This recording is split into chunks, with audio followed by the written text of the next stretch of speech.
Welcome to Engineering Laptops. Today we're exploring the best laptops for VCarve Pro to help you run CNC projects smoothly and efficiently. If you enjoyed this video, don't forget to like, subscribe, and stay tuned for more expert laptop guides.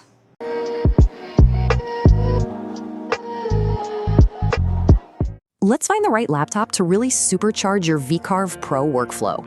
Sound familiar? If you're a CNC user, I bet it does. Yeah, these things don't just slow you down, they totally kill your creative flow. The good news, we know exactly what hardware makes the biggest difference. Let's dig in. First up, the CPU. It's the brain, and it's what crushes those toolpath calculation times. You're gonna want a chip from one of these families. They just deliver the speed VCarve needs. Next up, RAM. Think of it as your digital workbench. More space, way less lag. So what's the magic number? Honestly, don't even think about less than 16 gigs. And the GPU, that's all about keeping those 3D previews smooth and responsive, super important. And finally, storage. An SSD means opening files in seconds, not minutes. Huge difference. Okay, now that you know what to look for, let's check out our top picks. First up, the MacBook Pro 16, an absolute powerhouse for anyone in the Apple ecosystem.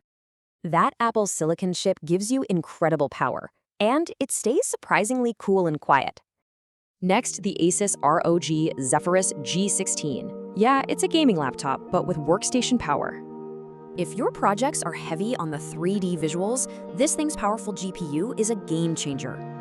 Then there's the Dell XPS 16. It's that perfect mix of sleek design and pure power.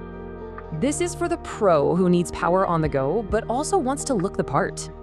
So as you can see, you've got options from sleek and creative to rugged and powerful.